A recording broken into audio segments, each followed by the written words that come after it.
All right. Hi, Hi, everybody. Thanks for coming. My name is Bobby Zonner. I think I pretty much know everyone. I'm the clerk here. Sitting back there is Joe and Bill. They're our chief inspectors. So you'll see them.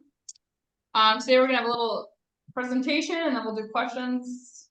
And then if you want, I have the Badger books all set up if you haven't already had training or you need a refresher. We haven't had an election in a long time. It's good. We're making 4 up this year. We got 4s. Any questions before we get started? And we got So February, April, and then August if needed. August month. Next week. Next week. There's one next week. It's for the school board to work. Yeah. You know, I do think I need one more person for the morning shift. Here. Okay, talk to me after. Perfect. So. I do have a couple of employment sheets. Most of you are already in our payroll system. And then also I realized I didn't, if you want to get paid for today, definitely write that down where you sign in. And then we can pay you all for showing up. But I do have some employment paperwork you need to get in our payroll system. All right. Why do we have to sign up to get paid today? But doesn't everybody? Doesn't everybody get paid? Yeah. Right, but just so I know that you were here, because I Oh. might not remember. But just signing it. Yeah, Not Yep. everyone. some people volunteer their time. Oh, Yeah. Oh, I got one more here.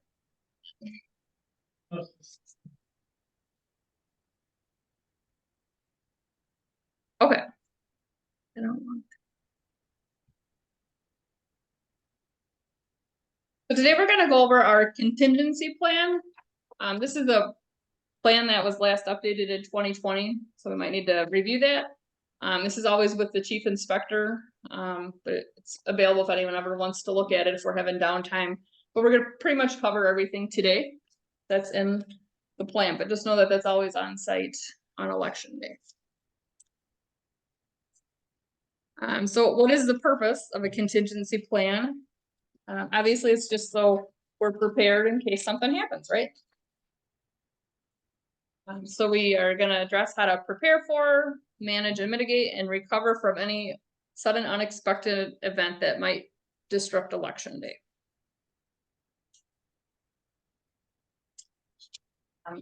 Just a review of our general election procedures. You know, we're open 7 AM to 8 PM.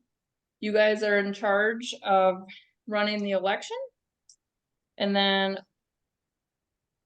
be familiar with the voting equipment, be able to troubleshoot. Our chief inspectors are pretty good at troubleshooting all that stuff, so they're always available there. And then there's an inspector statement that I took back to my office. But the chief inspectors know anything that goes on during the day that's out of the ordinary, whether it's with a ballot or an incident that happens. You know, they're very good at tracking what happened, when it happened. And then after we close the polls, we publicly count the vote. And then anything that goes on throughout the day, there's a manual. This actually, I just got an email late yesterday that they updated this, so I got to print out a new copy. But again, this is always on hand the whole day. And it goes through anything you want to know about everything.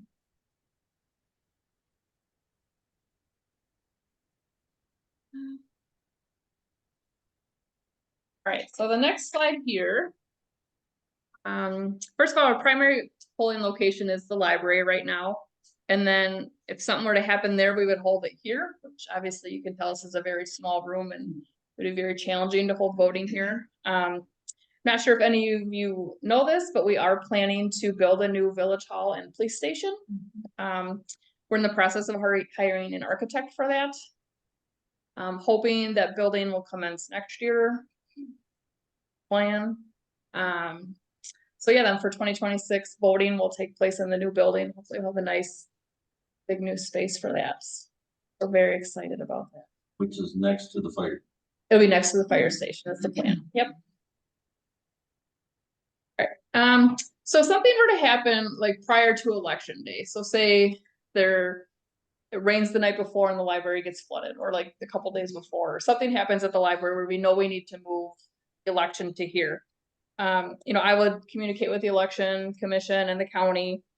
We just need to notice that, you know, on the door.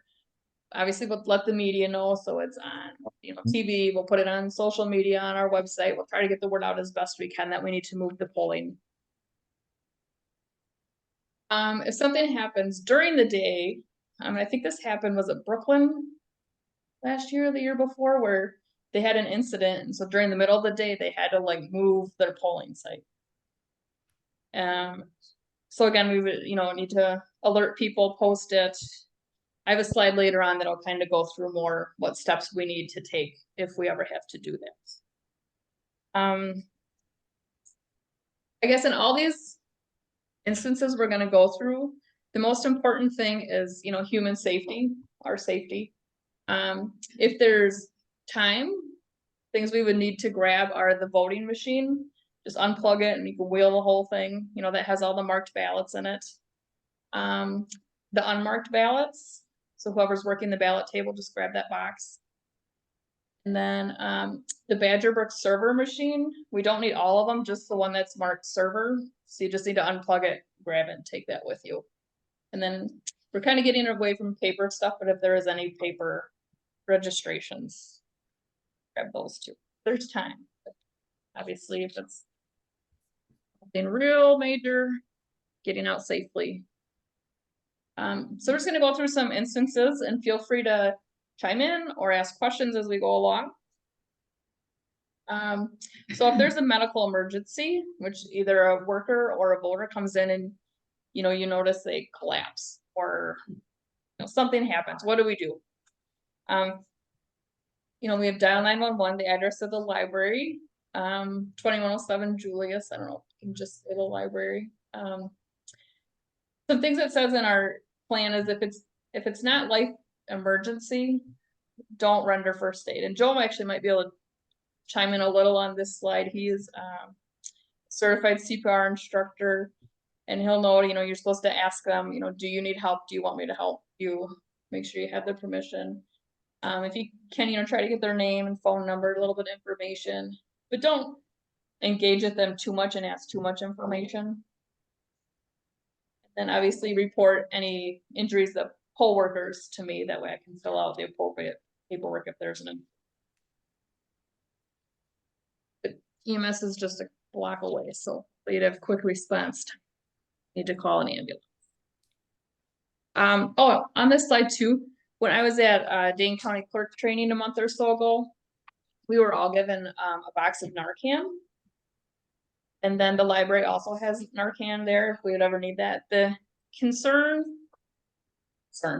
they have is if people were to send back absentee ballots that were like laced with fentanyl or something, and as one of us is opening it and we get exposed that we have Narcan. It'll be with the chief inspectors. Again, the library has some, you know, it's kind of a common thing, I guess, in libraries that people are going into libraries and using their restrooms to use. So it's sad, but something we just need to be aware about, I guess. Don't be too concerned, but just be aware. Power outage, which probably could happen. That was, you know, fairly common. So all of our voting equipment does have backup power supply. I think it's not like we're dead in the water. However, we can, I know on the machine, there's another, instead of feeding the ballots into the machine, there's a safe slot that we can put them in. And then later, once we get power back, we can take those ballots out and feed them in. So that's always an option. Obviously, it's something we need to document on our inspector statement. Is there backup power in the library? I don't think they have a The only one, like the fire station? generator. No, there's multiple buildings. Could be opened up. That is something I was gonna propose in the new building, as if we could have some type of backup power for that room. I don't know if that'll happen, but I'm gonna bring it up.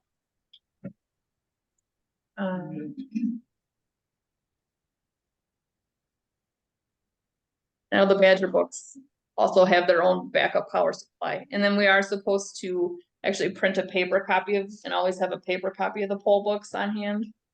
So if there, it's a power outage with the Badger books and we can't use those, we'll have to resort back to the paper poll books that we love to get rid of. Tornado severe weather. We actually had this last year where there was storms coming through. I think the tornado shelter in the library is the little bitty kitchen that can fit like 2 people in it. So we're not all gonna fit there. I think maybe by the bathrooms might, cause that's kind of interior and there's no windows. That's where we could go if there's a tornado.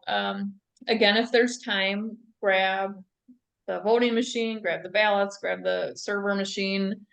If we have a little bit of warning. Obviously, if we look out the window and see the tornado, get to, or even at a minimum, if you can unplug things, if there's like lightning. Since we have that backup power supply, we can always unplug them and just run on the backup power. Would you just straight up unplug them?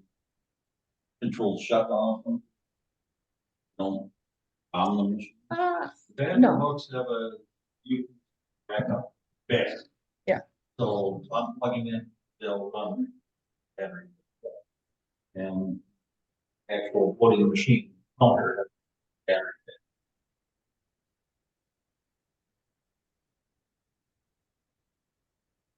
So yeah, and again, like say if we needed to move the polling spot, unplugging it, you don't lose the data. As soon as you plug it back in, everything's still there. You won't lose the data. And then we wouldn't issue any ballots during this event, obviously, and it makes sense. And we'll note that on the inspector statement. The next instance that we hope never happens. There's a fire or fire alarm.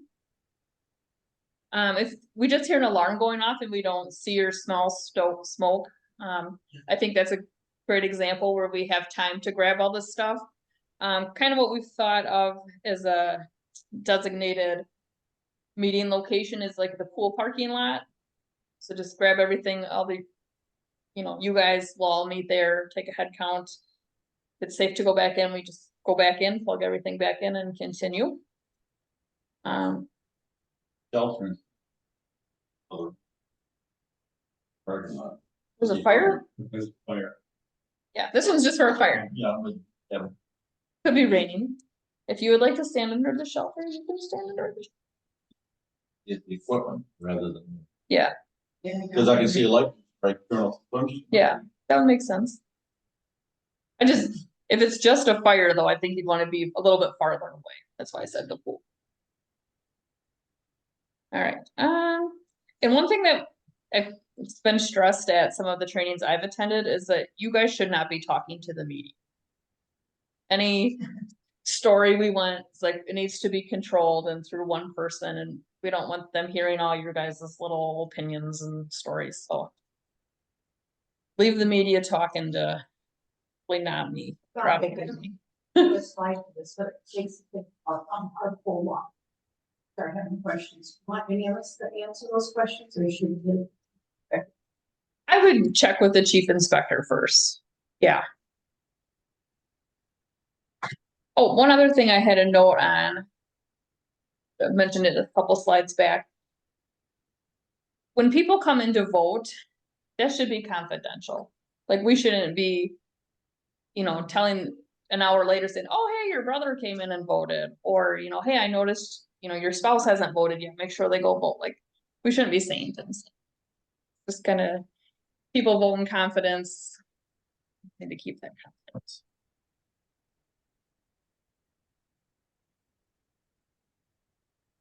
All right, next, threats of violence. So this is something that I've been getting more training on.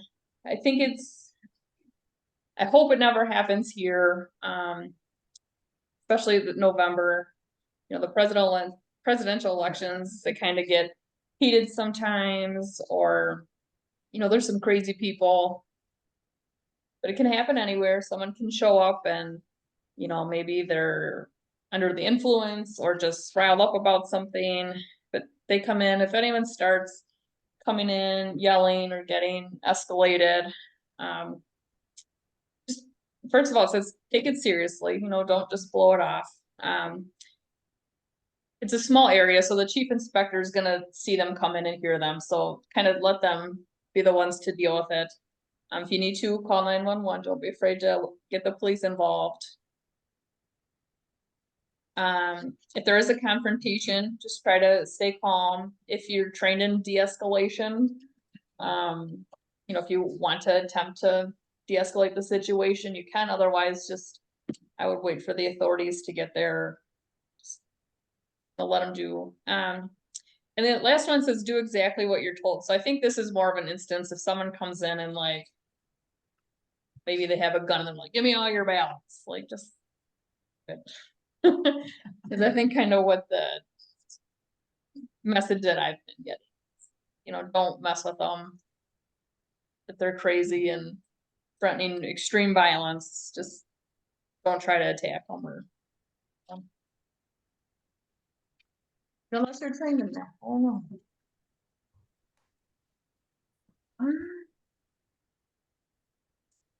Some other ones that are a lot less common, active shooter. So I think the most recent advice they're giving on that is evacuate.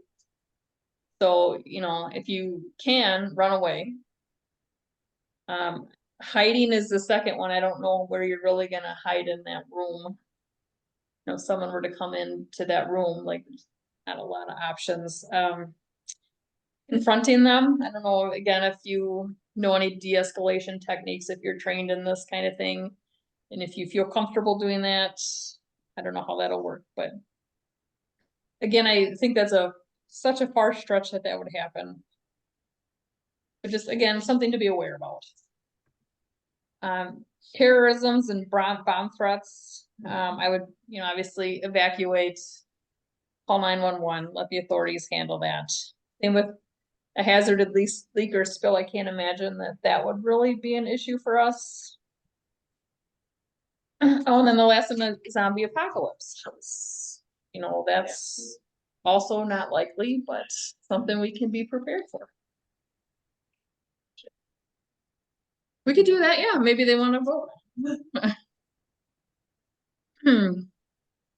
All right, so this one is in the event we need to change our polling location. Says inspectors will assist in packing up all the voting equipment, all the ballots, Badger book stuff, all the forms, signs. The voting booths, we'll have to take those down, move everything. Be quite a process. Then we'll load everything up into some transport vehicles. We would lock the DS200, kind of keep everything secured. It does say in our plan that we're supposed to have a police escort. So we would call the police and have someone, you know, making sure that everything we're transporting is secure. And then obviously we would notify, you know, put the signs up, notify the media, put on our Facebook website.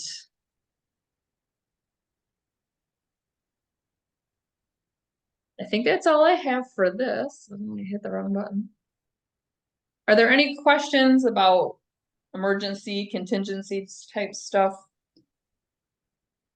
Again, I'm thinking the power outage is maybe a thunderstorm would be the worst we've really expect. But just being aware of that there is a plan. If something happens, we can look this up if if there's time. Otherwise, to make sure we're grabbing the voting machine, unmarked ballots, and the Badger book server and machine are important things we want to grab. All right, the next thing I want to just mention to you guys. So prior to this year, the Elections Commission had an online training module for myself and the chief inspector, so we could go in, watch webinars, log our training, because we're required to have more training than you guys. But this year they launched a new portal And we can give you guys access to that. Yeah, Mike's. I'm not finding it super user friendly yet. I think it's just because it's new and I haven't taken time to really play around in here that much.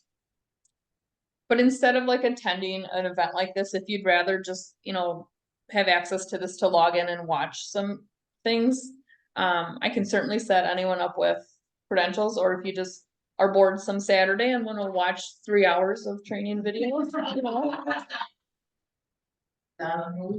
you can do that. So this is the website, and I want to think you might be able to watch these without signing in, but then you don't get credit for it.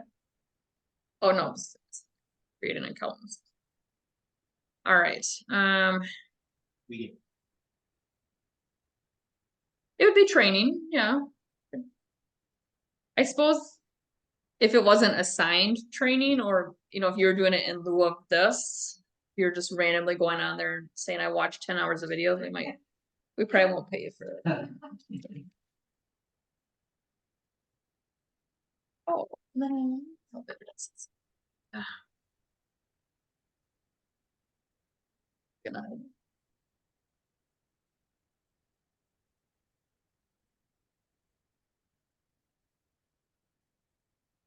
Right, my password.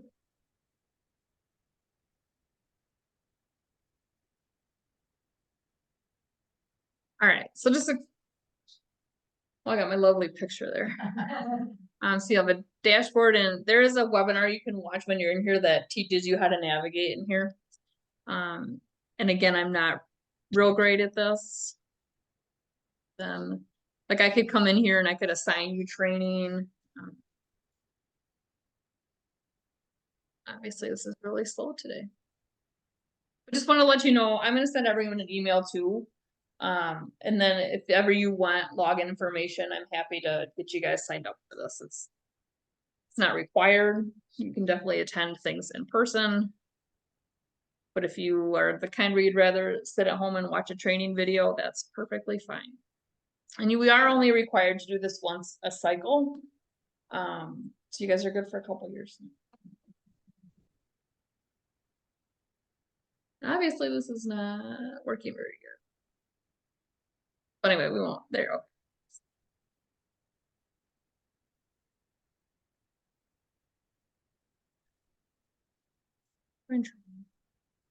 Won't actually do it. We're gonna pretend.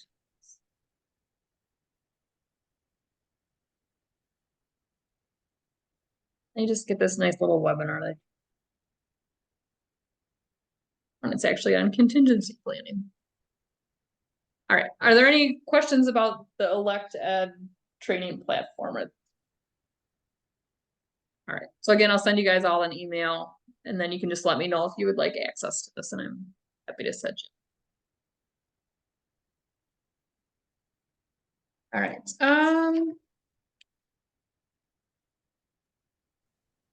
I covered everything I wanted to cover. Are there any questions not related to anything we talked about, or wanna go over? No. All right. Well, then I will end the Zoom portion here, and then if you want, I have the Badger book set up in the back. You can play around with those, train you or refresh you. And if I haven't set you up with a login for that, I can do that too. That's all I got for this. And the time we should be down there next Tuesday at 7 o'clock, that starts.